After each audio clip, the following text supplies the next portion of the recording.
இவர் எப்படி முதலமைச்சரானார் என்பதும் நமக்கு தெரியும். எப்படி தவழ்ந்து வந்தார் என்பதும் நாடு தெரியும். தூத்துக்குடியில் நடைபெற்ற நிகழ்ச்சி ஸ்டெர்லைட். இவர் ஆட்சியிலே முதலமைச்சர் 13 பேர்களை குருவிகளை போல சுட்டுக் கொண்டார்கள். அவர் நேரடியாக பார்த்தாரா? 100 நாட்கள் நடைபெற்ற இந்த போராட்டத்திற்கு ஒரு அமைச்சர் சென்றிருக்கிறார்களா? இல்லை. இன்றைக்கு அதையும் இதையும் பேசிக் கொண்டிருக்கிறார், ஒப்பிடுகிறார் என்று சொன்னால் இவர் முதலமைச்சராக இருக்கிற போது அப்போது சென்றிருக்க வேண்டும். 100 நாட்கள் நடந்த போராட்டத்திற்கு ஒரு அமைச்சர் கூட அங்கே சென்று பேச்சுவார்த்தை நடத்தவில்லை. இன்றைக்கு இவர் பேசுகிறார், அம்மாவுடைய தங்கி இருக்கிற கொடநாடு 2 குற்றங்கள் ஏற்பட்டதற்கு பிறகு காலையிலே தான் எனக்கு தெரியும் என்கிறார் ஒரு முதலமைச்சராக இருப்போம்.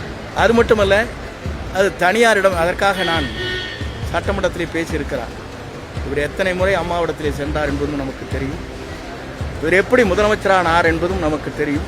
எப்படி தவழ்ந்து வந்தார் என்பதும் நாடு தெரியும். அப்படி இருக்கையில் இவரை பற்றி பேசுவதற்கு அவரை பொறுத்தவரையிலும் அதற்கு தகுதி இல்லை என்பதைத்தான் அங்கே குறிப்பிட விரும்புகிறேன். ரூபிலெக்ஸ் paints, best quality, best value for money. உங்கள் பேர் சொல்லும் பெயிண்ட் ரூபிலெக்ஸ் பெயிண்ட்ஸ்.